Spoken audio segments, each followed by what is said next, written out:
Night presses close around the pines and cotton fields, thick as breath held too long. Hoofbeats drum up the dirt road outside Ash Hollow. Wild and careless, the night riders come the way they always do, hoods low, torches held high, liquor on their breath, and laughter in their throats. They treat the darkness like it belongs to them. Like every shadow in this county answers to their reins. They don't notice how quiet the woods are. They don't notice the way the frogs have stopped singing. They don't notice the single dark shape waiting on the ridge above the road. A crack of thunder splits the night. It is not thunder. The rifle shot tears through the laughter. Clean and certain. One rider jerks sideways and spills out of the saddle, his hooded body hitting the dust with a heavy, final sound. His torch rolls into the ditch. Showering sparks. Horses rear and scream. Men curse, grabbing for reins, for pistols, for anything that makes them feel less small in that sudden, awful silence. Up on the ridge, a figure stands alone, tall and still, just a silhouette against a low, pale slice of moon. The long barrel of a rifle smokes in his hands. He does not shout. He does not warn. He simply watches as chaos ripples down the road. Another heartbeat. Another choice not to shoot. By the time they write his name on a wanted poster, half the night riders in Ash Hollow will already be in the ground. But if you had met him that spring, you wouldn't have called him an outlaw or a ghost. You'd have seen a quiet black farmer who didn't like to look anyone in the eye. Before we ride deeper into this story, tell me in the comments, where in the world are you listening from tonight? Let's see how far Ash Hollow's shadow reaches. Daylight in Mississippi does what it always does. It burns away the secrets of the night and pretends not to know them. The sun climbs over a patchwork of tired fields and sagging fences. Hens fuss in the dust. A mule flicks its tail at flies.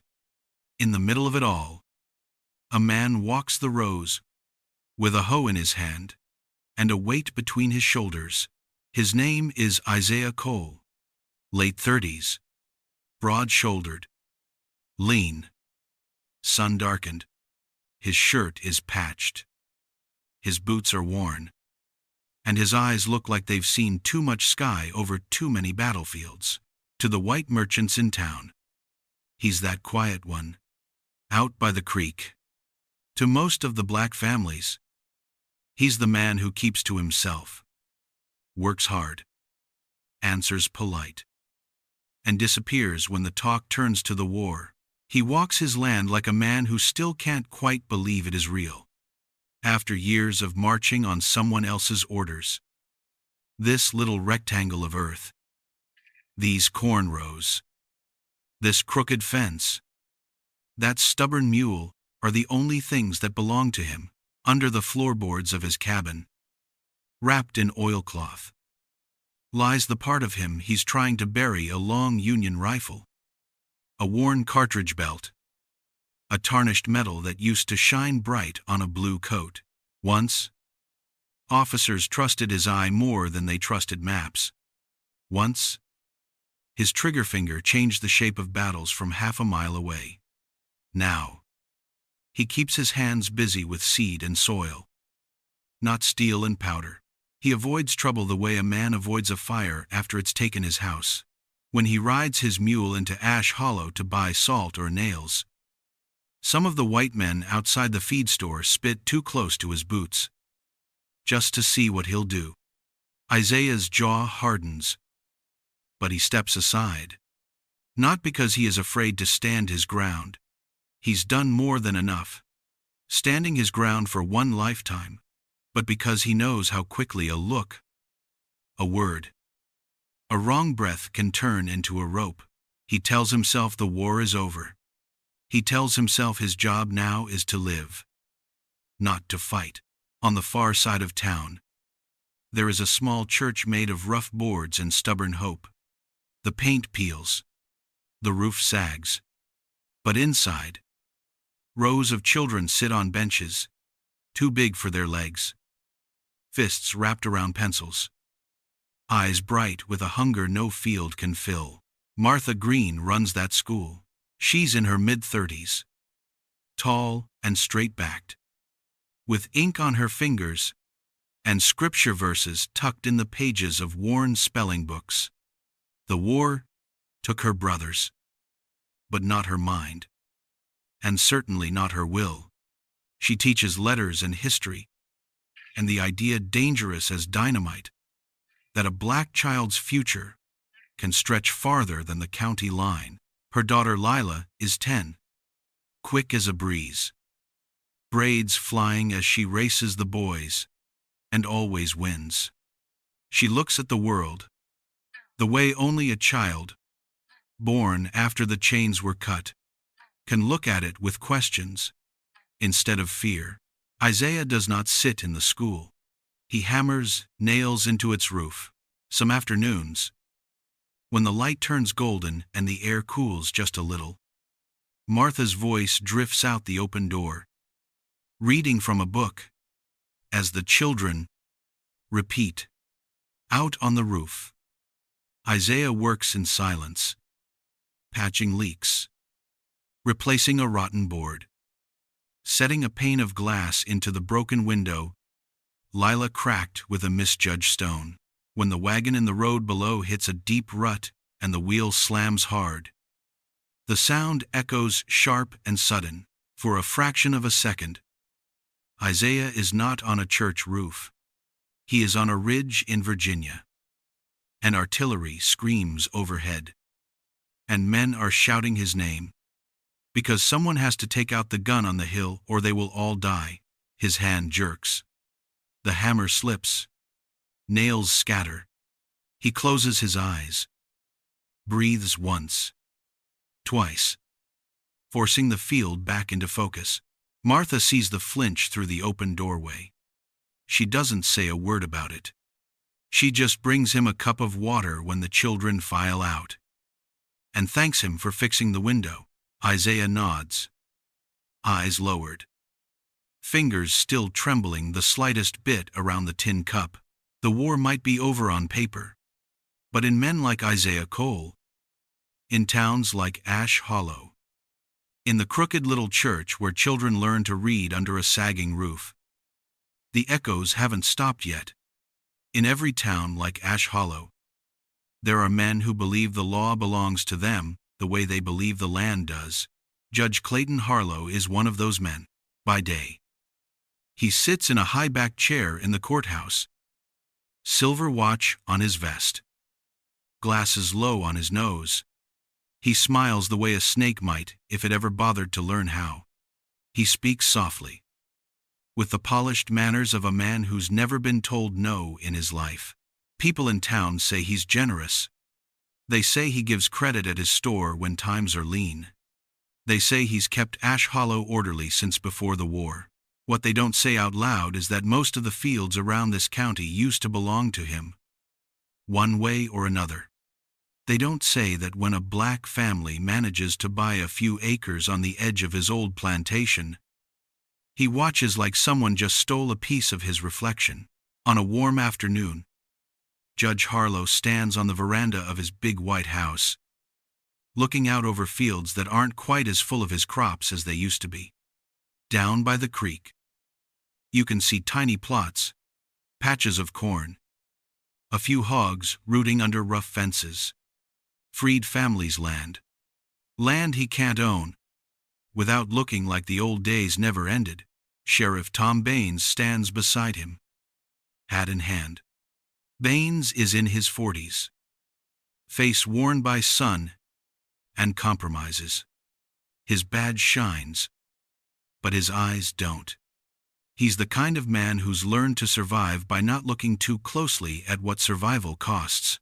Harlow lifts a glass of sweet tea. Watching the way the light hits it, a line's got to be drawn. Tom, he says quietly, they forget who this land belonged to before the war. Baines shifts his weight. glancing toward the distant cabins. War changed a lot of things, he says. Paper says they can buy. Federal boys come down if we make too much noise. Harlow's smile doesn't reach his eyes. Paper, he repeats, like the word itself offends him. Paper doesn't plow fields. Paper doesn't pay debts. And paper doesn't ride at night. The sheriff hears more than the words. He hears the promise tucked underneath them. He has heard it before. In different towns. Under different stars. I just keep the peace. Baines mutters. That's all I know how to do. Harlow pats his shoulder. Gentle as a father. Then keep it. Tom, he says. Any way you can. Back in the little church school. At the edge of town. Peace is measured in other ways. It's measured in chalk dust on Martha Green's dress, and the sound of children reciting their letters. It's measured in the quiet satisfaction Isaiah Cole feels when a board lies flat and straight under his hammer. When a wall no longer leaks. When something broken is made useful again. That night, long after the sun has dropped, and the heat has seeped out of the boards, Isaiah stands inside the dim church with Martha. The lantern on the table throws a soft circle of light. The blackboard leans crooked against the wall. Its frame cracked from too many years and too many hands. Martha frowns at it. One hand on her hip. The other holding a rag streaked with chalk. If I write too hard, the whole thing might fall over, she says, trying to sound light. Isaiah doesn't smile. But there's a warmth in his voice when he answers. I'll brace it, he says. Make it hold. Outside. The night is thick and close. The cicadas sing. Somewhere in the dark. Isaiah's mule shifts and shakes its head. The little brass bells tied to its harness jingle once. Sharp and clean. Isaiah goes still. It's a small sound, but it lands in him like a warning. His shoulders tighten. His eyes travel to the open doorway, to the slice of black beyond it. For a moment, the lantern light feels too bright, too exposed. Martha sees the way his hand pauses on the edge of the board. Isaiah, she asks softly. He blinks, shakes his head, forces his fingers to move again. Just the mule, he says. Just the night talking. They finish the work in silence. Martha wipes the board, leaves a faint white ghost of letters behind. Isaiah wedges a scrap of wood under one leg so the blackboard stands straight. Later that week, the night's talking takes on a different sound. At the edge of the black settlement, where one dirt road crosses another, and a crooked signpost points toward town. The night riders come. No drums. No announcement. Just the low thunder of hooves, and the muffled snorts of horses, uneasy, with the smell of kerosene. They don't bother with doors or windows tonight. They don't have to. The message they want to send doesn't need a house to burn. Not yet. They dismount, laughing, shoving each other like boys at a fair. One man pulls a scrap of paper from his pocket. Another, a hammer and a nail. A torch flares as it touches the old wooden sign. Flames catching dry splinters. Racing up the grain, smoke curls into the sky as they ride away. Satisfied. Behind them, the crossroads glows a dull, angry red. At dawn, Isaiah walks that road with a sack of feed over his shoulder. The air is cool. The light soft. He smells the smoke before he sees the blackened wood. The signpost is charred. One arm burned clean off. The other clings stubbornly. Blackened and cracked. Nailed to the main beam is a piece of paper. Edges curled from the heat. The words are big enough that even a man who's tried not to read too much trouble can see them plainly. Know your place. For a long moment, Isaiah just stands there, sack sliding down from his shoulder into the dust. The ashes at his feet stir in a faint breeze, gray and dirty against his boots. Behind him, small footsteps crunch the road. Lila's voice comes, still sleepy, still unbroken by the world. "Mr. Isaiah," she asks. "What's it say?" He looks down at her. Her eyes are wide, curious, not yet afraid. The paper cracks softly as the wind tugs at it, tugging at him with it, pulling him back toward things he has tried to bury.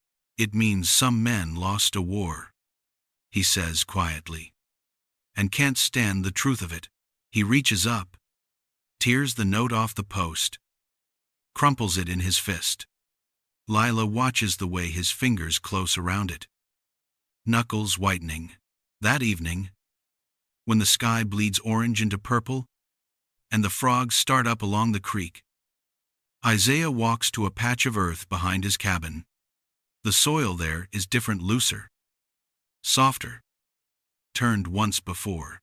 He kneels and digs. His fingers find the edges of the small wooden box he buried years ago.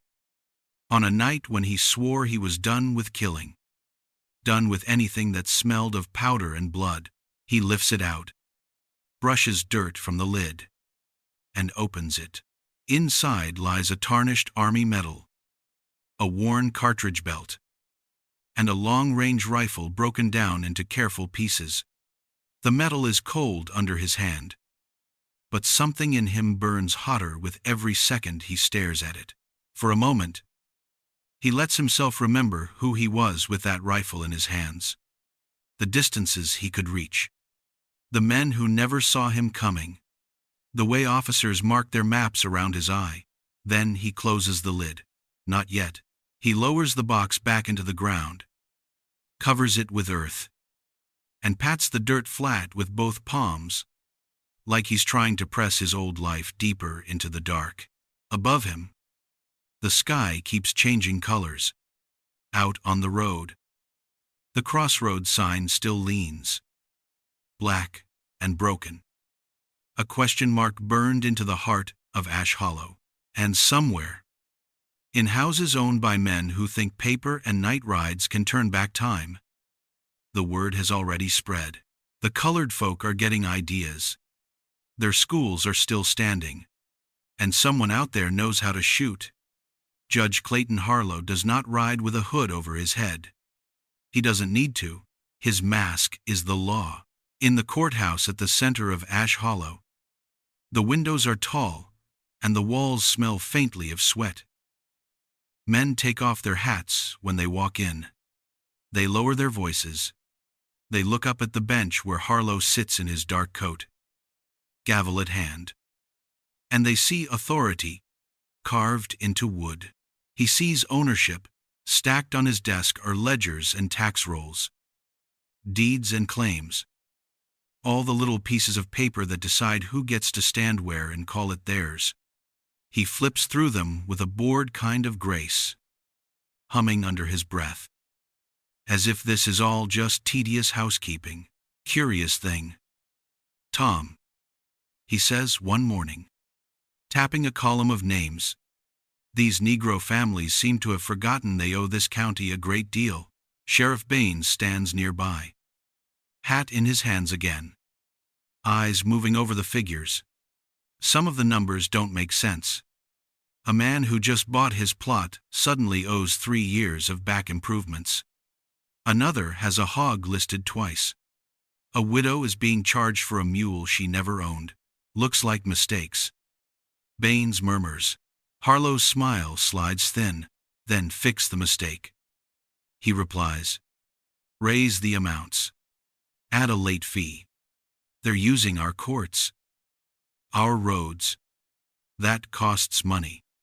He pauses, letting the next words fall like casual dust. "Or we take the land back, auction it to someone who can pay."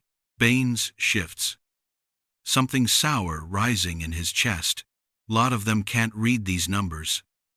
Judge, They'll never catch up. That's not my concern, Harlow says, already dipping his pen. My concern is that Ash Hollow not be overrun by people who think freedom means free. By the week's end, the mistakes have become orders. Sheriff Baines rides the back roads with a saddlebag full of notices, tacking them to cabin doors and fence posts. The paper looks official. All curls and stamps. The words, bite, pay impossible back taxes in 30 days, or lose your land, or have your livestock seized, or see your home sold to the highest bidder. On porches and in yards, women read what they can, mouths tightening. Men hold the pages in big rough hands, trying to make sense of lines that feel like nooses. In one yard, a young man named Caleb Ross tears his notice in half, throws it at Baines's boots. I fought at the tail end of that war, he says, voice shaking. They promised us 40 acres, not 4 different ways to steal them back. Baines doesn't meet his eyes. Take it up with the judge, he mutters. We know who the judge is. Caleb snaps. We just didn't know they kept the rope in his desk. Word spreads. Fear follows. But so does anger. By Saturday evening, the tiny church at the edge of town is packed. Every bench is full. Children cling to their mothers' skirts. Men stand at the back, arms crossed, shoulders touching. The air is thick with sweat and worry, and the faint sweetness of someone's borrowed cologne they put on like armor. Pastor Elijah Ward stands at the front, one hand resting on his Bible, the other gripping the pulpit so hard his knuckles shine pale. He's in his 60s, hair gone silver at the temples, posture still straight from years of refusing to bow. We knew this day might come, he says, voice deep but steady. The good book says there's a time to sow and a time to reap. We've been sowing peace. They've been sowing trouble. Now both crops are coming up. Murmurs ripple through the room. A young man near the back slams his fist against the wall, unable to keep still. How much peace we supposed to take? Pastor, he calls. They burn our signs. Now, they coming for our land on paper. Paper burns just as easy as wood. Laughter breaks, sharp and bitter. Another voice joins in, angrier. They ain't satisfied with us free. They want us bent. Pastor Ward lifts his hand. I know what you feel, he says. I feel it too. But I'm telling you, revenge is a hungry thing. It eats the one who feeds it. We're already being eaten. Someone else shouts. The room heats with shouted suggestions. Hide the hogs. Refuse to pay. March to the courthouse. Burn the courthouse. Ask the federal men to come. Tell the federal men they're already too late.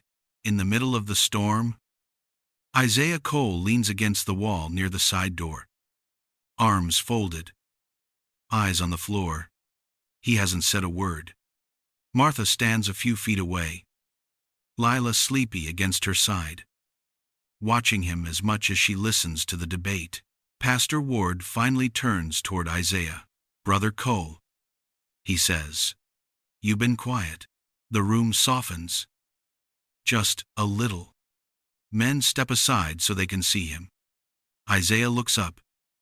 Eyes, meeting faces he knows from fields, from funeral lines, from long ago nights on campaign. He doesn't like the weight of all that hope. I seen what happens when men start thinking there's only one way to settle things, he says slowly.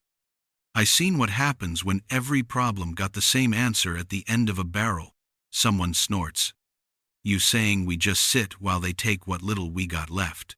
Isaiah shakes his head. I'm saying this, he replies. Wars don't end just because men sign paper. Sometimes they just move to a different field. Silence spreads out from his words like ripples. Pastor Ward nods, as if he's been waiting to hear exactly that. This here. Isaiah continues, lifting one of the notices in his hand. This is just a new uniform on an old enemy. Same men. Same fear. They're still fighting a war they lost. And they're hoping we'll fight it the way they want. Where they want. So they can call us the trouble. So what do we do? A woman asks from the front row. Isaiah looks at her. Then around at the small faces peeking from behind elbows and skirts. First thing, he says, we remember this land is as much ours as theirs now, whether they choke on the thought or not. Second, we don't give them easy reasons to come riding in with rope and fire. Not yet. The not yet hangs in the air. He looks down at the paper again. At the ugly numbers. The stamp seal. The judge's looping signature. Something dark flickers behind his eyes. The shadow of a man who once decided which targets lived, and which never raised their heads again. We'll find a way. Pastor Ward says quickly. Stepping in. We'll write to the Freedmen's Bureau. To the men in Jackson. We'll speak without bullets first. The meeting ends with more questions than answers. People spill out into the gathering dusk. Clumps of conversation floating in the humid air. Children race ahead, chasing fireflies that blink on and off like tiny, stubborn stars. Outside under the leaning cross on the churchyard, Martha catches up to Isaiah. You keep patching roofs and fixing fences like that's enough, she says, not bothering with pleasantries. You think straight boards and rainproof rooms can stop men like Harlow? Isaiah looks down at his hands, scarred from work and war both. People need roofs, he answers. They need dry beds. They need to live long enough to lie in them. She fires back. These men don't stop at fences. Isaiah. They step over them. They burn them. They build gallows from the posts. Lila tugs at her mother's sleeve, sensing the tension. But Martha doesn't look away. You of all people know what happens when you wait for men like that to find a conscience, she says softly now. How long you think you can hide in the field and pretend they don't see you? The words land sharper than she knows, because there was another county once. Another small farm. A woman whose laugh filled the house, and a little boy who slept with his hand on Isaiah's boot. As if even in dreams he wanted to know. His father wouldn't march away again. There was a barn that caught fire on a still, cool night. Neighbors said it was an accident. Lantern turned over. Loose straw. No sign of anyone riding away. No one was ever charged. No one was even questioned. Isaiah arrived to smoke and cinders. To a roof fallen in. To two charred shapes, the size of all he loved in this world. He dug their graves with his own hands. Fingers bleeding. Heart gone to a place no preacher's words could reach. He left that county with a rifle on his back and hell in his chest. He came to Ash Hollow to lay both those things down. Now Martha's eyes hold his, seeing more than he wants seen. Some things you can't fix with nails and good intentions, she says. Some things you have to face. She turns away, leading Lila toward home, leaving Isaiah alone with the ghosts she just walked over. Later, as the light fades into that gray blue that belongs to neither day nor night, Sheriff Tom Baines rides up the rutted track to Isaiah's farm. The sheriff's horse snorts. Tired. Baines himself looks more tired still. He dismounts with a sigh, holding a folded paper in one hand and his hat in the other. Isaiah steps off his porch to meet him halfway. Sweat darkening his shirt. Dirt on his forearms from a day in the fields. Baines offers the paper like it's a snake he'd rather not touch. More taxes, Isaiah asks. Judge says your records are incomplete. Baines replies, Ows, added fees. Back assessments. You know how it is. I know arithmetic. Isaiah says. And I know lies. Baines's jaw works. Clayton's not a patient man. Cole. He says. Voice low. Almost pleading. You keep your head down. Maybe this passes you by. You start making noise. Standing up in meetings. They're gonna notice more than your crops. Isaiah unfolds the notice. The numbers are cruel. The deadline. Impossible. Behind them, he can see Harlow's hand, as clearly as if the judge signed the page in blood. He looks past the paper to his fields, the neat rows. The small barn he built with lumber no one else wanted. The fence he mended after the last storm. This place is not much. Not compared to the sprawling plantations that used to ring the county. But it is his last bet against the emptiness that followed the fire. He lets the paper flutter a little in the evening breeze. A man who's already lost everything. He says quietly. Doesn't scare easy. Sheriff. Baines closes his eyes for a heartbeat. Like he's tasted something bitter and can't spit it out. I'm trying to keep this from getting worse, he says. Isaiah folds the paper once. Exactly in half. And tucks it into his pocket. Then you best start with the man writing the numbers. He answers. Not the ones you deliver them to. Baines has no answer for that. He puts his hat back on. Swings into the saddle. And rides away down the track. Dust rising behind him. Isaiah stands alone in the yard until the sound of hooves fades. Then he turns toward the little patch of disturbed earth behind his cabin, where a box sleeps under the soil, holding metal and memories he'd give anything to keep buried. In Ash Hollow, the war on paper has begun, and the man who wanted to live like it was over feels the old battlefield stirring under his feet. The river is where the children forget. For a little while, that grown men are arguing over who deserves to stand on what patch of earth. School lets out, and the air hums with laughter and loose energy. Lila leads the little pack, books hugged to her chest, bare toes kicking dust from the path. Behind her trail, 4 boys and another girl. All of them chattering about spelling words, marbles, and whose mama makes the best cornbread. The path home runs along the riverbank, where the water slides slow and brown between willow trees. Sunlight bounces off the surface in broken coins. Someone starts a skipping contest, tossing flat stones, counting how many times they hop before sinking out of sight. For a few blessed minutes, it feels like the world is as simple as rocks and ripples, as safe as laughter. Then the horses appear. 2 men on horseback ease out from a stand of trees ahead, blocking the narrow path. No hoods tonight. No robes, just worn hats, pulled low, shirts half untucked, bottles tied to their saddles. Their faces are red with drink and something meaner. The children stop so fast, gravel crunches under their shoes. Well, now. One of the men slurs, looking them over like cattle at auction.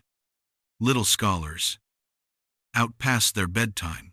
The other leans forward in his saddle, smiles at Lila, in a way that isn't a smile at all. Look here, he says, reaching out with a lazy hand. Miss Book learned with her braids all neat. He hooks a finger under one of Lila's braids and flicks it, harder than a joke would require. Her head jerks. The boys stiffen, but none of them move yet. They know too well what happens when you move too fast around white men who smell like this and talk like that. Lila lifts her chin, gripping her books tighter. We're just going home, she says. School's out. School. The man repeats, rolling the word around, like it tastes bad. Where you learn to read lies about who won what.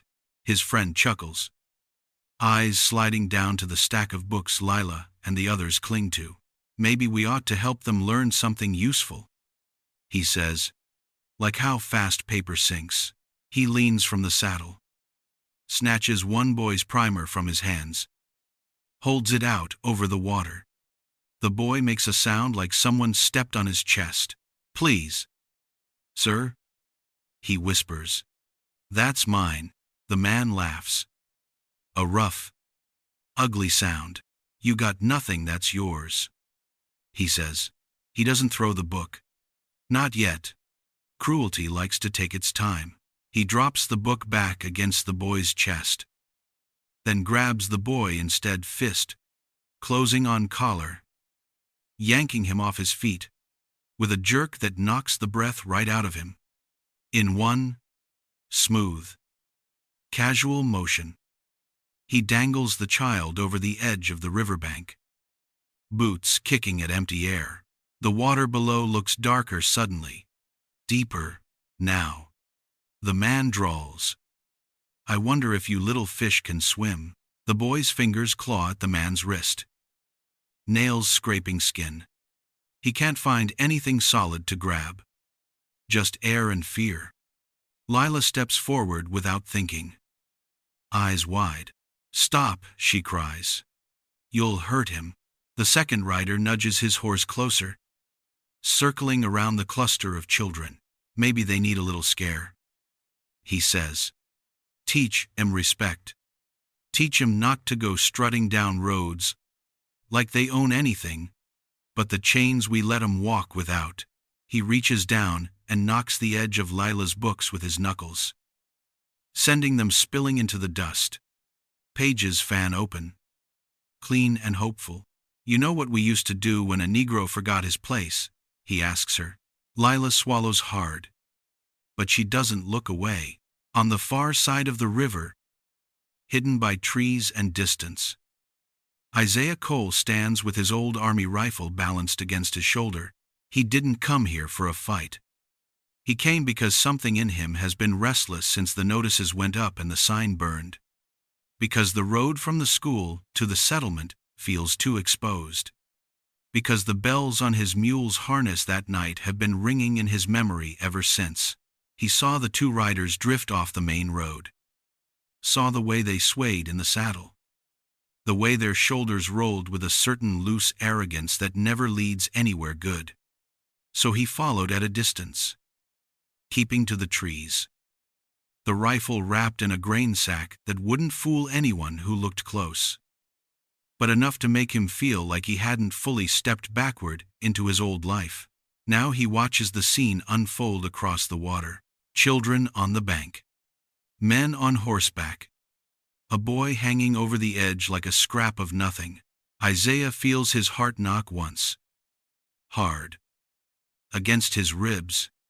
The world narrows to angles and distances, to the weight of the rifle in his hands, and the small, terrified face of a child he's never spoken to. He has spent every night since the barn fire telling himself he will not point a barrel at another living soul. That his days of pulling triggers for justice or survival or anything in between are gone. But there are some vows you only get to keep when no one else's throat is in someone's fist. He sets his feet, sights down the length of the barrel. The old habits click into place, like they never left. Wind, distance, movement. One drunk rider's wrist dipped just over the cliff of earth. His voice carries over the water like a bell. Put the boy down, he calls, steady, as if he's asking for a cup of sugar. And right away, everything stills.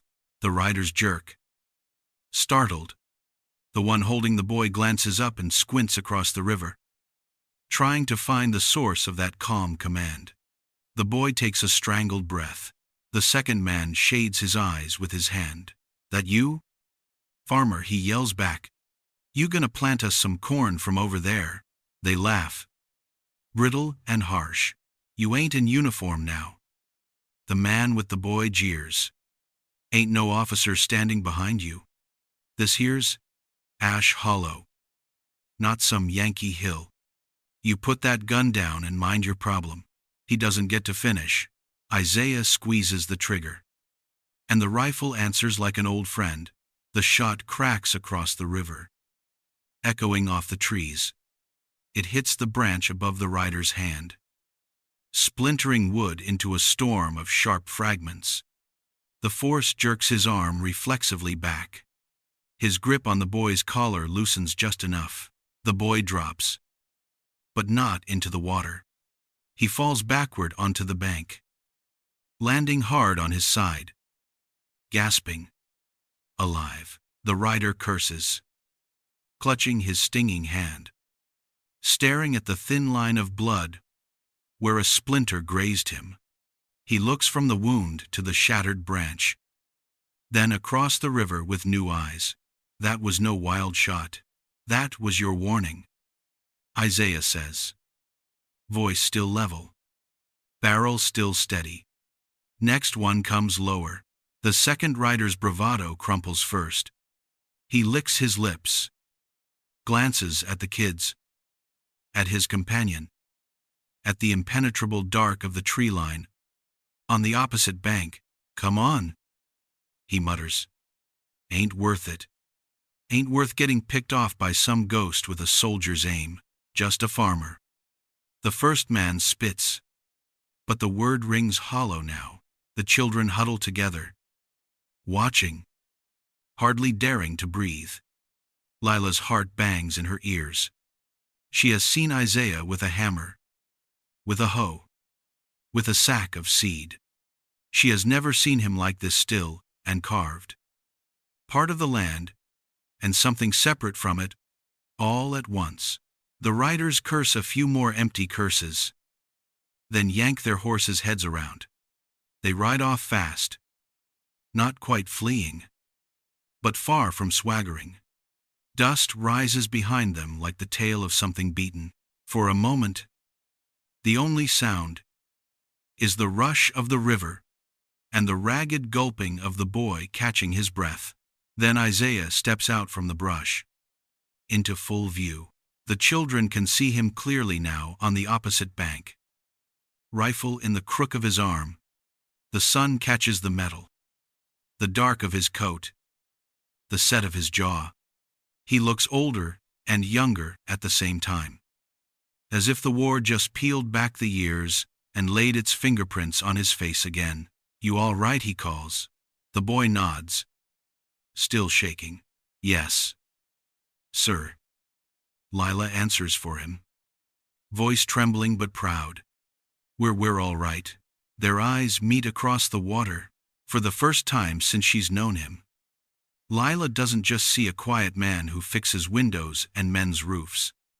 She sees the edge underneath, the steel he's been hiding under sweat and soil. Awe mixes with the affection she already carries for him, turning into something like faith. Isaiah nods once. Get on home before anybody else comes along, he says. Stay off this road for a spell. They gather their books, dust them off, help the shaken boy to his feet. As they move away, they keep looking back over their shoulders, as if afraid that if they blink, the man on the bank will vanish like a story told to make them feel safe. He doesn't vanish. He waits until they are far down the path, then turns and disappears into the trees again, the rifle resting easy against his shoulder. His heart anything but. By nightfall, the tale has taken root. In kitchens and back rooms on the black side of Ash Hollow, they say, a man by the river fired one shot and saved a child. They say his bullet shaved a drunk's skin without killing him, just to make a point. They say maybe the stories about Isaiah Cole in the blue coat weren't just talk after all. White men hear a version too, at bar counters and back porches. In their telling, it's a nameless uppity Negro with a stolen rifle who needs to be taught a lesson. Either way, A new name starts to float on the air, when the conversation turns to nights and shadows, and what waits in the trees. Ash Hollow's shadow. Judge Harlow hears the whispers the next morning, filtered through scared merchants and angry cousins. A colored farmer with a sniper's eye. Someone mutters, "Scared two of our boys so bad they can't shut up about it." Harlow sets his teacup down so carefully, the china doesn't even clink. "We got ourselves a soldier playing farmer," he says, voice soft as ever, eyes gone hard. "And that, Tom, is something I intend to correct." Judge Clayton Harlow always preferred oak-paneled rooms to open fields when it came to making war. The men he's invited tonight sit around his dining table, coats off, collars loosened. The lamp on the sideboard throws a warm glow over decanters, over a silver tray of untouched food, over faces that have grown used to getting what they want without dirtying their hands. Two storekeepers, one banker, Sheriff Tom Baines. On the sideboard, the window is cracked, just enough to let in the sound of distant thunder. Harlow steeples his fingers, looks over the rim of his glass. "I understand," he says softly. "We've acquired ourselves a problem." The grocer from Main Street nods. "Sour, colored folk bringing guns to the river," he mutters. "Scaring decent men. Children talking like they got a guardian angel with a rifle." Guardian angel. The banker scoffs. More like a bad habit left over from the war. They all know the name now, whether they say it or not. Isaiah Cole. Ash Hollow's shadow. Sheriff Baines stares down into his drink, shoulders tight. He doesn't like where this is going, but he's ridden too far with these men to pretend he doesn't know the path. Harlow lets the silence fatten around the table before he slices it. "You let stories like that grow," he says. "You wake up one day and realize the stories run the town. Not you." He leans back, smile as thin as a blade. "So we cut the story off." The grocer licks his lips. The coloreds are riled already. "Judge, we start hanging men in broad daylight." "The federal boys." Harlow lifts a hand. "I'm not talking about public justice," he says. "I'm talking about incentives." He reaches into a drawer, pulls out a small pouch that clinks when it lands on the table. The sound is soft, but every man hears it. "Coin," he says. "For anyone who can tell us who's stirring them up, who's teaching them to think they can stand on equal ground, who's aiming rifles over rivers." He turns his gaze to Baines. "And if," he adds, "someone happens to ride a little too fast through the wrong cabins one night, well, storms make it hard to see clearly, don't they?" "Sheriff." The thunder outside cracks a little closer. Baines feels the heat of every eye in the room. "I keep the peace," he mutters, "and I'm trying to help you do exactly that." Harlow replies smoothly. "Peace is like a field, Tom. You pull up the weeds before they choke the crop." A knock at the back door interrupts any answer the sheriff might have given. Harlow's butler appears for a brief murmur, then steps aside. A thin man with hollow eyes and mud on his boots edges into the room. Hat crushed between nervous fingers. "Daniel Pike," Harlow says, with a small nod. "Come in." Pike is in his early 30s, but looks older. The fields and the bottle have carved their signatures into his face. The other men look at him like he's something that crawled in from under a porch. He looks at the pouch of coins like it's the first sunrise he's seen in months. "I hear tell," Harlow says. "You're having a run of bad luck at the card table." Pike swallows. "I pay what I can," he mutters. "The rest, you owe men who answer to me." Harlow cuts in gently. "Let's not waste anyone's time pretending otherwise." He nudges the pouch with one finger. "You want to keep your fingers he continues. You want to keep your little strip of dirt and that lean mule of yours, then pay off your debts. Or do something worth the money. Pike's eyes flicker from the pouch to the faces, to the sheriff's badge, to the window where the darkness presses close. What you want me to do, he asks. Harlow smiles that mild, poisonous smile. Go to church, he says. Pray with Pastor Ward. Sit in the back. Listen to how the freedmen talk when they think God's the only one listening. And if you hear a name more than others, if you hear talk about rifles and resistance and not paying their lawful dues, you bring that name to me. He lets the next promise fall with the weight of a hammer. Do that, he says. And I'll see to it you get a little more land. Maybe even some that used to be mine. Land. Coin. The slow tightening around his neck. Loosening. Daniel Pike takes a breath that feels like the first clean one in months. All right, he says. I'll listen. He does more than listen.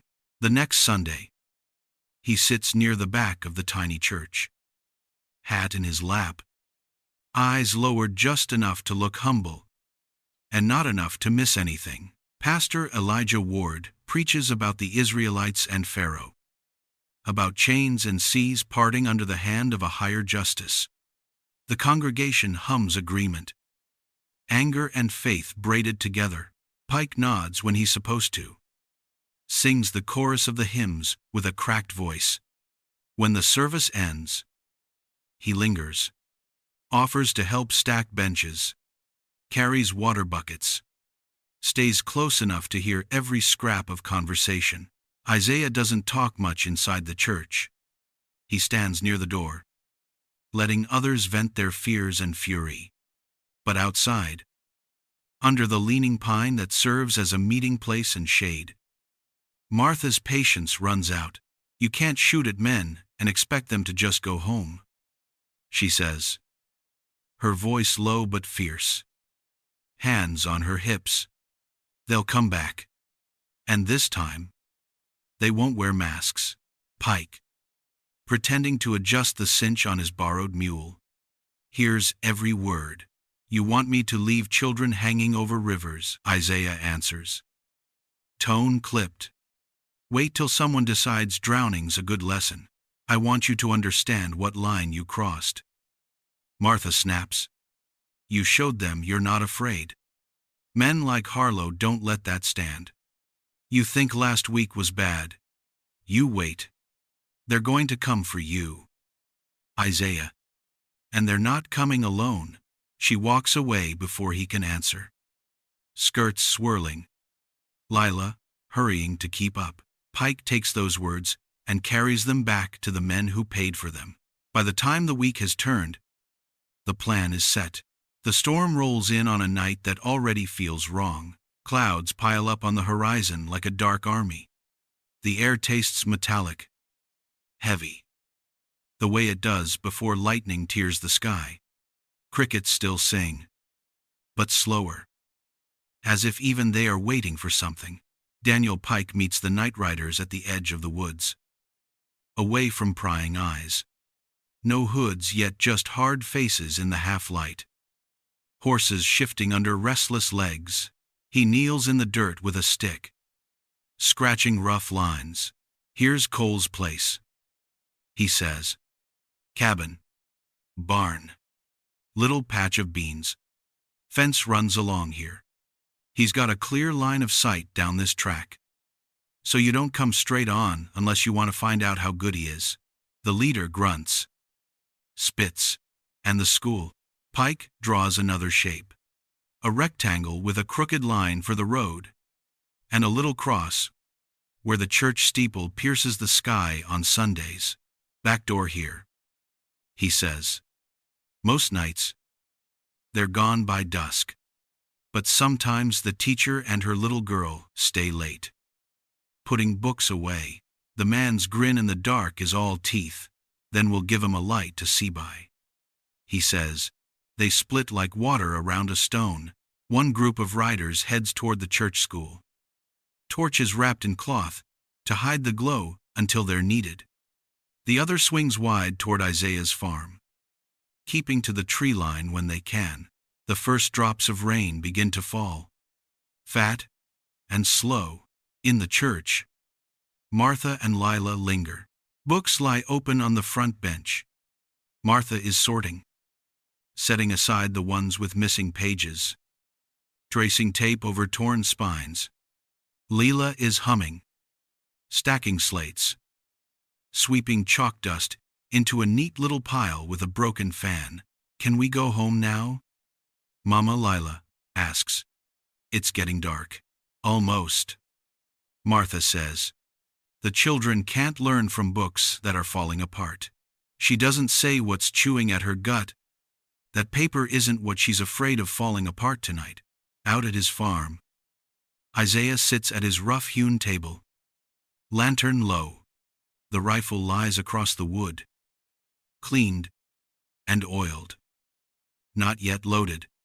The box he dug up is open beside it. His metal glints dull in the lantern glow.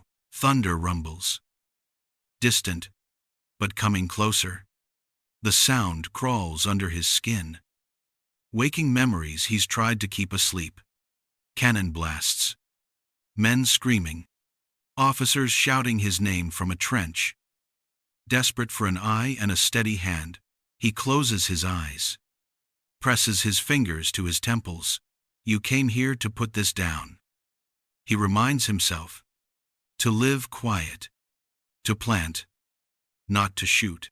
Outside, a dog barks, once, twice. The sound sharpens, turns frantic, then another sound rides over it. Higher and crueler the wild, unsteady laughter of men who feel powerful with fire in their hands. The first torches appear at the edge of his field. Orange smears against the growing dark. Glass explodes beside his head. A bullet tears through the window and shatters the lamp, showering the room in oil and tiny stars of light-flecked glass before the flame smothers against the damp of the table. Isaiah throws himself to the floor, heart punching his ribs. Smoke curls low. The room is plunged into a dim, uncertain gray. Outside, voices. Come on out. Cole, we just want to talk, farmer. Like you shouldn't be hiding when company stops by. He scrambles for the floorboards, fingers finding the loose plank by touch alone. He pries it up, grabs the cartridges, shoves them into his pocket with hands that remember the motions, even when his mind wants to stall. The rifle feels heavy and right in his grip. He takes a breath. Just one. The smell of oil, of wood, of rain drifting in as the storm finally reaches the farm, mixes with the scent of fear and something else, anger that has waited patient years for a night like this. Across town, the torches close in on the church school. The riders fan out, firelight licking at the walls as they circle. Martha hears the first rough whoop, the scrape of boots on the steps, the clang of a thrown stone against the door. She shoves Lila behind the altar, heart pounding hard enough to shake her ribs. Stay down, she whispers. Don't move till I tell you. At Isaiah's cabin, shadows flicker across the broken glass. Men move between trees and fence posts, mouths open on cruel jokes, hands tight on rifles and ropes. At the church, flames lick at the dry wood over the door, hungry and eager, on both sides of Ash Hollow. On the same storm-soaked night, fire and hatred draw a tightening circle around the people who dared to stand upright. And in the middle of it all, Isaiah Cole rises from the floor with his rifle, and Martha Green stands between a torch and her child. As the night of screams begins, fire doesn't ask who deserves it, it takes what it can reach. At the little church school, on the edge of Ash Hollow, the first torch hits the front door with a dull thud. Kerosene splashes, catches, crawls up the wood in greedy orange fingers. Riders howl as if they've done something heroic. As if setting a school alight were some grand victory, they kick the door in with their boots, laughing as the hinges give way. Smoke rolls out, thick and black, carrying with it the smell of old hymnals and chalk dust turning to ash. Inside, Martha Green doesn't waste a heartbeat. She grabs Lila by the shoulders, eyes level with her daughter's, even as the girl starts to cough. Back door. Martha says, "Now, there are still 3 children lingering, 2 boys finishing a game of marbles. A girl who stayed to help sweep." Their eyes go wide as the riders spill through the front like a storm through an open window. "Out," Martha barks, voice cutting through the chaos. "Run out back. Don't look behind you. Run."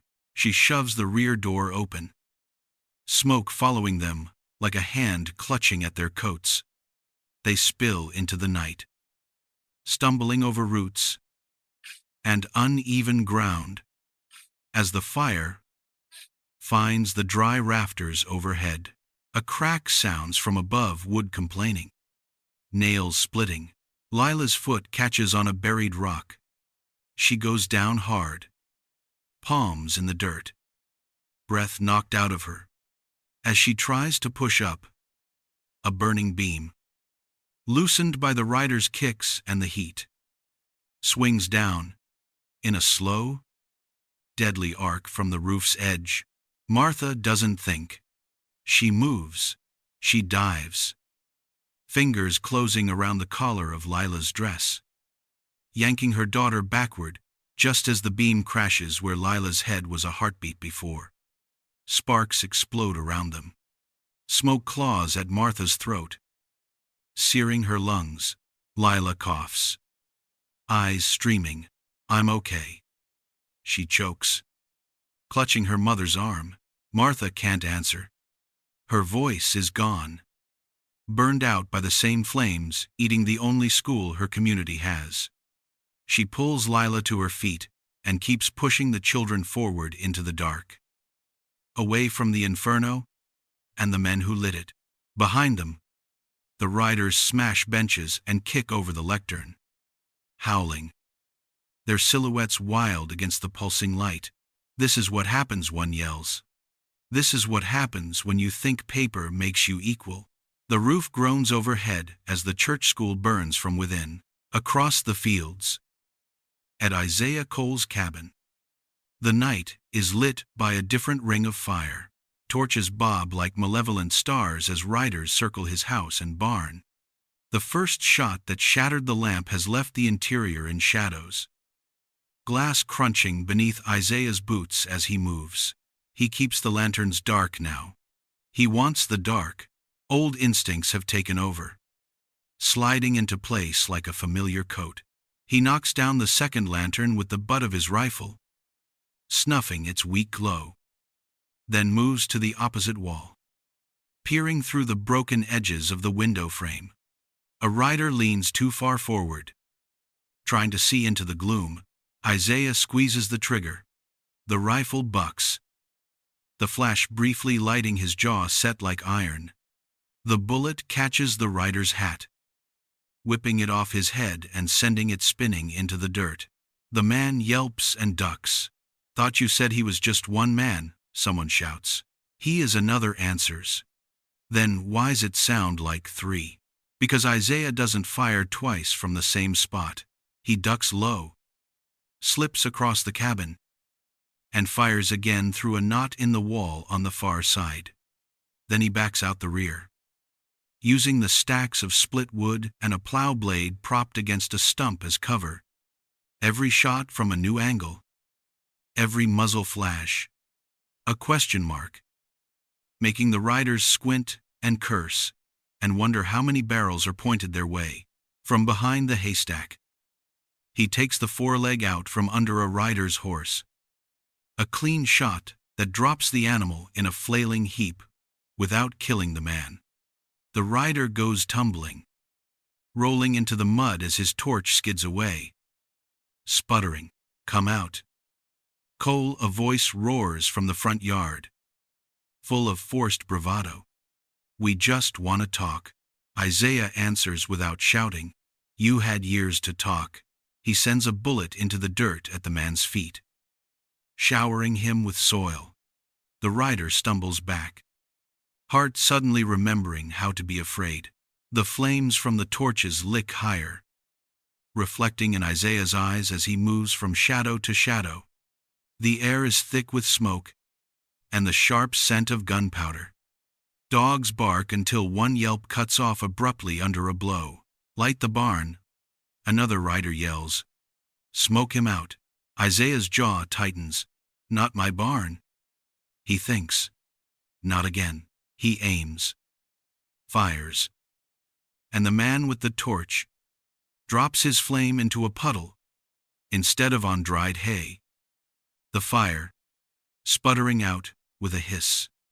The torchlight winks off, leaving that corner of the yard darker than before, while Ash Hollow turns into a battlefield. Its lawman rides blind into the middle of it.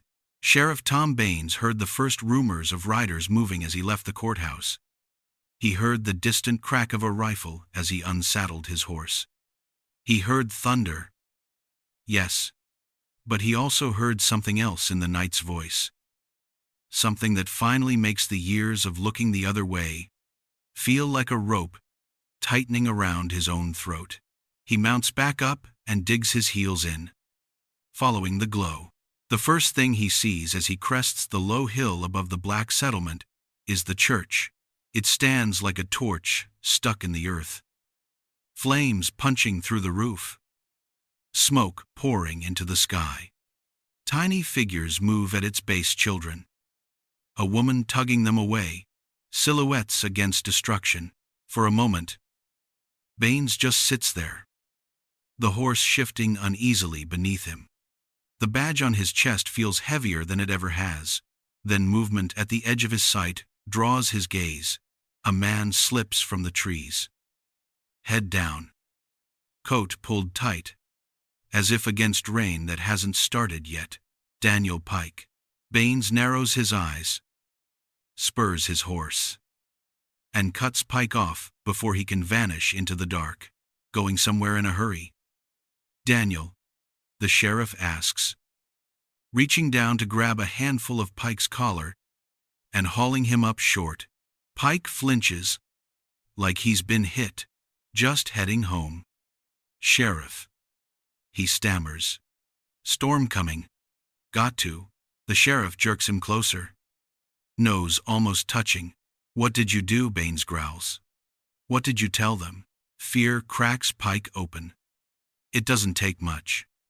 He's watched the church burn, heard the screaming, seen the riders at Isaiah's place in the distance.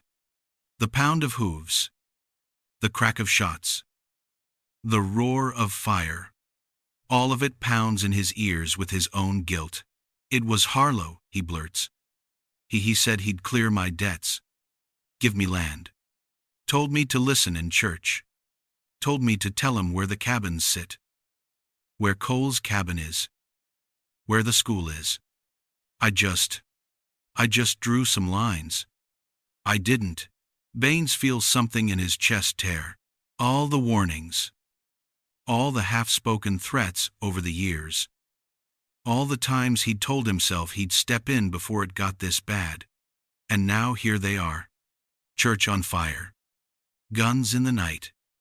A man with debts and dirt on his boots selling out people who never had either luxury. He shoves Pike away, so hard the man falls into the mud. Get home. Baines snarls. And pray that's the last thing they ever say you did. Then he yanks his horse around and rides. Down toward the church. Down toward the farm. Down toward a night that will not let him walk away clean. He fires his pistol into the air. As he barrels into the glow of the burning school, any man in my county caught burning a church will answer to me. He roars. Some riders jerk around, masks of drunken courage cracking. Others swing their guns without thinking and shoot back. bullets whipping past the sheriff's hat, whining over his horse's ears. "Are you insane?" Tom 1 screams. "You're on the wrong side." "Maybe I always have been," Baines thinks. But there's no time to say it. The sudden arrival of the lawman throws confusion into an already precarious balance. Horses rear. Men shout over one another. Torches get dropped and stomped and flung. Out at Isaiah's farm, the riders hear the shots from the church. The sheriff's voice, faint but unmistakable. Doubt creeps into the lines. Some hesitate. Others decide what's been started must be finished. Sheriff or no sheriff, their leader yanks off his hood, perhaps thinking that bearing his face makes him braver, more real. "Finish this," he shouts. He can't save all of them. He kicks his horse forward, raising his rifle. Isaiah has been tracking that voice through the night. From behind a makeshift barricade of plow blades and fence posts, he lines up his sight on the bare head. The twisted grin. He doesn't kill him. He takes the man off his horse. The bullet grazes the side of the leader's skull, ripping hat and skin, sending him tumbling like a sack of flour. Blood runs into his eye, blinding him. He screams, clutching his head, flailing in the mud as his horse bolts, nearly trampling 2 other riders. Panic does what righteousness could not. Horses rear and crash into one another. Men curse and fall. One drops his torch into a watering trough. Another loses his grip on his rifle and watches it disappear under a set of hooves. The neat circle around Isaiah's cabin dissolves into a stumbling knot of confusion. Across the fields, the men at the burning church see riders fleeing from the direction of Cole's place. They see their leader half blind, bloodied, carried by 2 others. Fear is contagious. One by one, like rotten boards giving way, their resolve breaks. "Pull back," someone yells. "We'll come again," but the words sound thin. Already losing their poison, they scatter, splitting into small groups that vanish into the dark. Torches bobbing away like shameful fireflies. When the last of the hoofbeats fade, and the thunder finally opens up into rain, it's not enough to save the church roof, but it keeps the flames from leaping farther, from taking more. Martha and Lila stumble through the downpour toward Isaiah's farm, faces streaked with soot, hair plastered to their skulls. The children they shepherd cling to one another, eyes wide and shell-shocked. They come up on a yard littered with dropped ropes, splintered torches, a churned-up mess of hoofprints and footprints, and the ghosts of men who thought themselves untouchable. Isaiah steps out from behind his cover, rifle still in his hand, chest heaving. When he sees Martha and Lila, something inside him unclenches. He didn't even know he'd been holding his breath for them until that moment. Martha's eyes take in the bullet scars on his walls, the improvised barricades, the steadiness in his grip. Lila looks at him through tear tracks carved in soot, and sees not just the man who fixed her school roof, but the reason she's alive to remember it. Behind them, the church school burns on one side, casting a dull orange smear against the clouds. On the road between, 2 black farmers lie still where they fell, trying to pull wagons in front of their cabins. Bodies covered now with coats by neighborly hands. The cost of the night settles over Ash Hollow like ash. The church is half gone. Black ribs of beams stabbing the sky where a roof used to be. 2 men who tilled this stubborn soil will never walk their rows again. The community stands in the muddy road, drenched and shaken, looking from the ruins of their school to the bullet-pocked walls of Isaiah's cabin, and in that raw space between what's been lost and what's still standing, one truth burns clear. They all know, now, without stories or whispers. who stood in front of the fire. Isaiah Cole, the farmer, who didn't look down when men with torches tried to set his world alight. Dawn comes late to a town that's burned in the dark.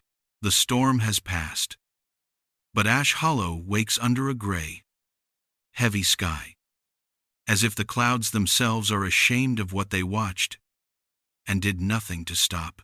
In the road between the cabins, two shapes lie still, under rough sheets, men who stepped into the path of fire and never stepped back out. Women kneel beside them, garments damp with rain and tears, keening low so as not to wake the children but unable to hold it all in.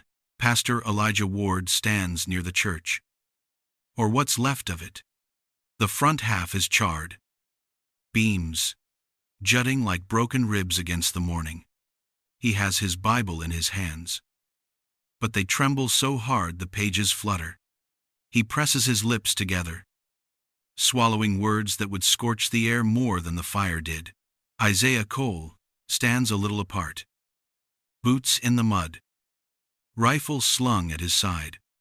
Soot streaks his face. His cabin bears bullet scars and splintered wood, but it still stands. He looks at the bodies, at the burned doorway, at the people huddled together in small clusters of shock and grief. Martha walks straight toward him. Her eyes are red, not just from smoke. Lila clings to her skirt, face smudged, eyes too old for 10. You kept trying to live like the war was over, Martha says, voice rough, each word pulled from someplace deep. Last night proved it never was. Isaiah doesn't flinch. He just lets her words sink in like another kind of bullet. Then let's finish it here, he answers quietly. There's no bravado in it, no swagger. Just a man who's seen what happens when you leave a wound to fester and has decided he's done with watchful waiting. Hoofbeats crunch on the wet road. Sheriff Tom Baines rides into the settlement with his hat in his hand. Not on his head. It's a small gesture, but everyone notices. Mud spatters his boots. The lines around his eyes look deeper than they did yesterday. He dismounts slowly, walking toward Isaiah as if each step costs him something. I should have stopped it before it got this far, he says without preamble. I told myself I was keeping the peace. I was just keeping my job. People edge closer, listening. Baines lifts his gaze to meet Isaiah's. Harlow's been paying the riders, he says. Been using the court orders as cover, making it look like it's all law and taxes while he sends men in hoods to do the real work. A murmur rises, angry and bitter. No one is surprised. It's one thing to suspect, another to hear it from the badge that's looked the other way. I can't undo last night, Baines goes on, but I can choose what side I stand on now. He takes a breath that shudders all the way through him. You bring me proof, he says, voice steadier, louder so they all hear it. Real proof. And I swear, for once in my life, I'll stand on the right side of the rope. The word rope hangs there. Everyone's eyes flick, just for a heartbeat, toward the edge of town, where an old oak tree spreads its branches wide over the road like a memory no one asked for. Isaiah looks from the sheriff to Martha, to Pastor Ward's shaking hands, to the bodies in the road. All right, he says. Then we take this into the light. They do. By mid-morning, Isaiah, Martha, Pastor Ward, and a handful of black farmers who lost brothers and cousins in the night walk up Main Street in broad daylight. No skulking in alleys, no slipping in the back way. Their boots hit the same boards. White men stride every day without thinking, and the sound of their steps is a kind of sermon. People stop what they're doing. White shopkeepers appear in their doorways. Customers pause halfway through counting coins. A boy holding a broom leans it against the wall, and forgets to move. At the end of the street, just past the courthouse, stands the big old oak. Everyone in Ash Hollow knows that tree. You don't have to say why. You just have to see the way eyes slide away from it when the wind makes the branches creak.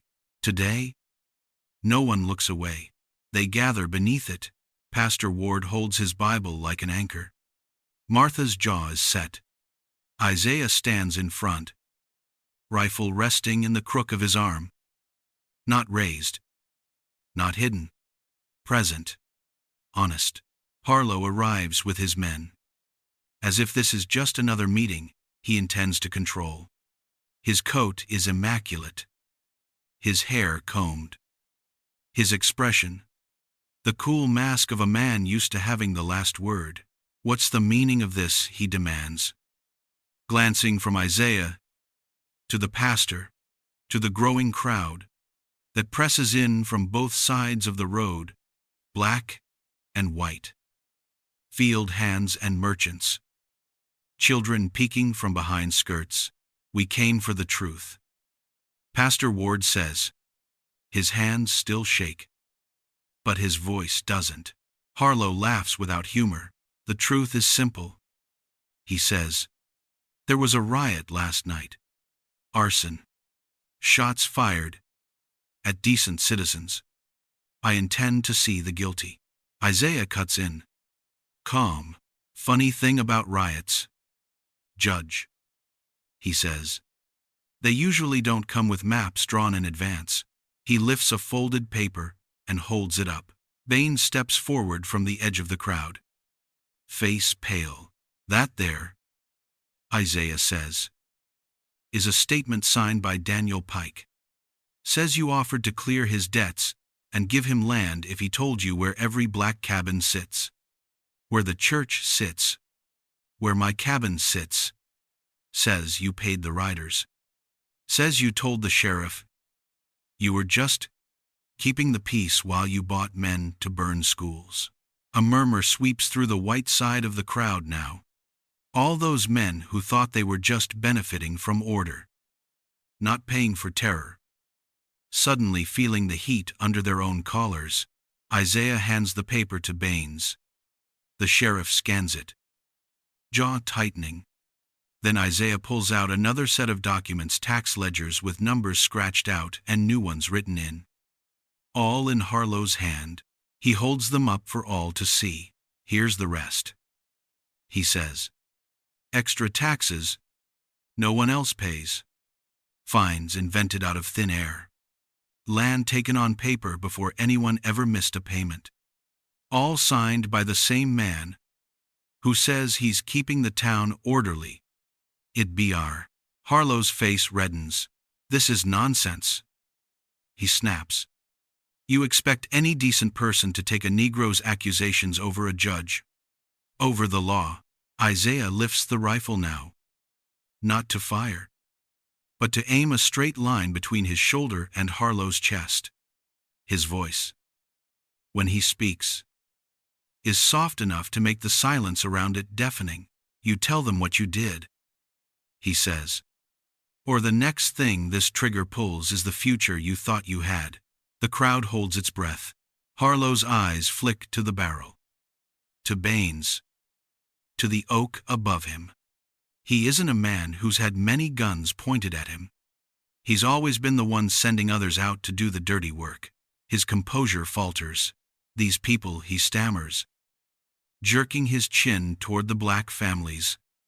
Clustered together, they won't listen unless you keep order. You let them get ideas. They think they can sit in the front pew, vote, buy land out from under you. His words tumble faster, meaner, losing polish, losing control. I did what needed doing, he barks. I told a few boys to remind them of their place. Burn a shack or two. It's better than letting them run wild. The courts are mine to use. Those deeds were never. He stops. Too late. The ugliness spills out and hangs there. Undeniable. Baines's hand shakes as he holsters his pistol and steps behind Harlow. For a moment, it looks like he might turn away one last time. Find some way to twist this into something softer. Then he pulls the irons from his belt. "Clayton Harlow," he says, voice thick. "You're under arrest for arson, for murder, for conspiracy, and for every other word you just put in your own damn mouth." Gasps ripple through the white crowd. Some look outraged.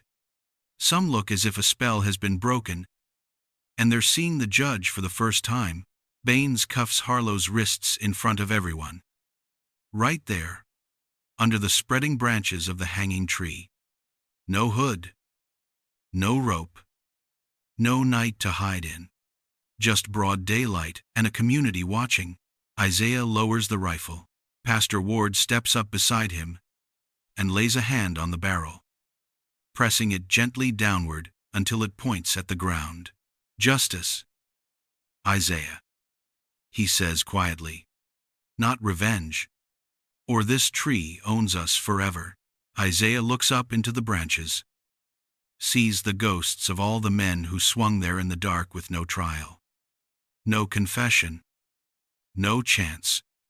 Then he looks at Harlow, shackled and sputtering, dragged away, not by a mob, but by the very badge that once shielded him. He nods, lets out a breath he's been holding since the war. That night, flames touch one more building in Ash Hollow. The hall where the night riders drank and swore and planned their rides is found burned to the ground by morning. People whisper that it was Isaiah, coming back out of the trees with a torch. But it wasn't.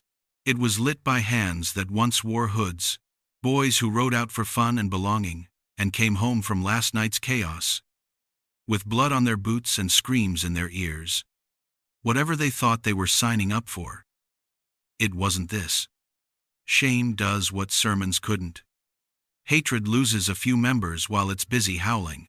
Harlow doesn't walk free again. Federal men come, summoned by Baines and the paper trail Isaiah placed in their hands. There's a trial somewhere with higher ceilings and different accents. The verdict is carried back to Ash Hollow. One clear afternoon in the rattle of chains and the creak of a wagon, Harlow rides out of town under guard, snarling threats that sound smaller now, like a dog barking from inside a cage. Few people bother to listen. Sheriff Baines watches the wagon until it's a dot on the road. Then he goes back to the little jail, takes off his badge, and lays it on the scarred desk along with a folded note. "The law should have been yours a long time ago." The note says, "I just wore it." He walks out with no hat, no horse, just a man trying to figure out who he might be, without the excuses he's leaned on for years. The months that follow are not easy. Grief doesn't pack up and leave with Harlow, but something else arrives. Slow and stubborn, the church school gets rebuilt, board by board. Men who lost brothers still pick up hammers. Women who buried husbands still stir mortar and carry water. Children who saw fire and fear now see adults refuse to let that be the final word. The new walls are thicker. The roof sits straighter. On the day the last nail is driven, Martha takes a rough plank and a brush dipped in dark paint. Carefully, hand steady, she writes the new name, Ash Hollow Freedmen's School. Years pass. When we see Lila again, she's taller, shoulders squared in a way that looks a lot like her mother's.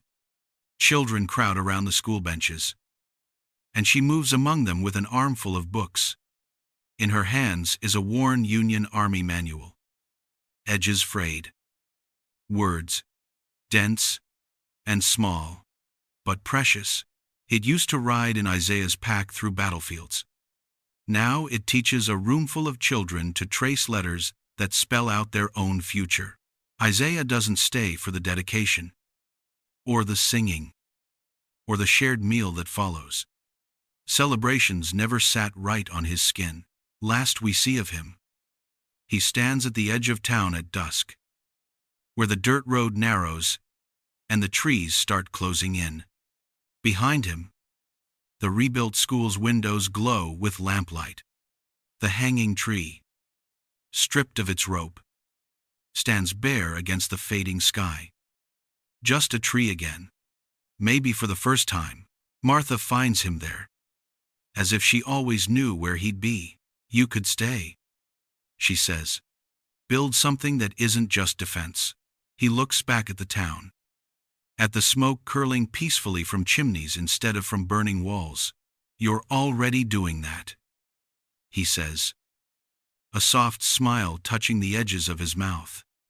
Some men are better at planting, others at watching the road. Lila stands a little ways back, watching him the way a child watches a story she's not ready to let go of. Isaiah adjusts the strap of his rifle, gives a small nod, and steps into the low fog rising off the riverbanks. The mist swallows him by degrees. Boots, coat, hat, until he's just another shadow among many. Then nothing the eye can prove. But the stories don't care what the eye can prove. In the years to come, whenever torches rode toward a black settlement within a day's ride of Ash Hollow, people say a single shot would ring out from the trees. A horse would rear. A torch would fall. A leader would find blood on his cheek where no bullet should have reached. Some called him a criminal. Others called him a guardian. But the people who slept easier at night, they just called him the man who wouldn't look down. If this story of Ash Hollow and Isaiah Cole stayed with you tonight, tell me in the comments what part hit you hardest and where in the world you're listening from. And if you want more tales of justice, revenge, and the hard kind of courage on the frontier, don't forget to like this video, share it with someone who loves Western stories, and subscribe to the Black Frontier so you don't miss the next ride.